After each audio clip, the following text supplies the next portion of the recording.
ஒரு அழகான கிராமத்தில் ரவி என்ற சிறுவன் தன் அம்மா அப்பாவுடன் வசித்தான். ரவி எப்போதும் ஆட்டம் கேலியில் மட்டுமே கவனம் செலுத்தியவன்.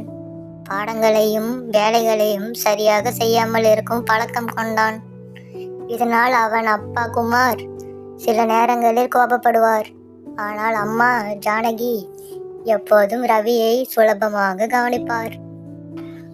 ஒரு நாள் ரவி காடு அருகே சுற்றி விளையாடி கொண்டிருந்தான்.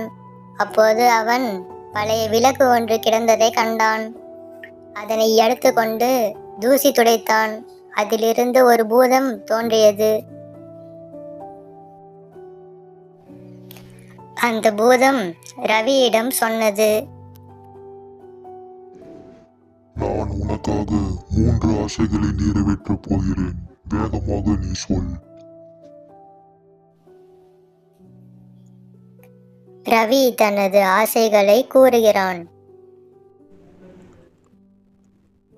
முதலில் எனக்கு ஒரு பெரிய சுவையான மிட்டாய் மலை வேண்டும். இரண்டாவதாக எனக்கு ஒரு பெரிய விளையாட்டு மைதானம் வேண்டும். முதலில் ரவி கேட்ட பெரிய மிட்டாய் மலையும் வந்தது.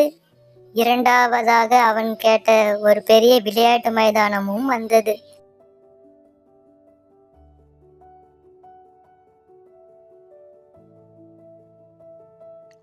உன்னுடைய 3வது ஆசை என்ன?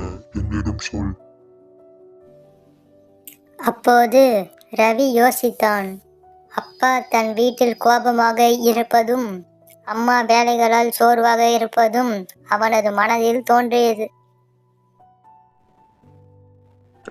எங்கள் வீட்டை சிரிப்பும் மகிழ்ச்சியும் நிறைந்ததாக்கிவிடு.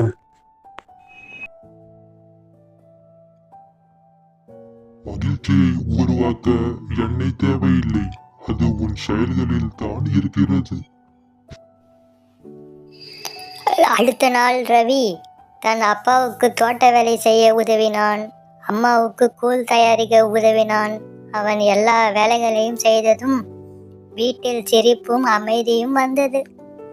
கதையின் முக்கியம்: மகிழ்ச்சியான குடும்பம் உங்கள் செயல்களில் தான் இருக்கிறது. கடமைக்கும் பொறுப்புக்கும் அருகே இருந்தால் நிம்மதியும் மகிழ்ச்சியும் வரும். அந்த பூதத்தின் விளக்கை ரவி மீண்டும் காட்டிலே வைத்துவிட்டு மற்ற குழந்தைகளுக்கும் கனவுகள் இருக்கும், அவர்களுக்கு இது உதவும் என்று முடிவெடுத்தான். மறக்காம லைக், ஷேர் அண்ட் சப்ஸ்கிரைப் பண்ணிடுங்க.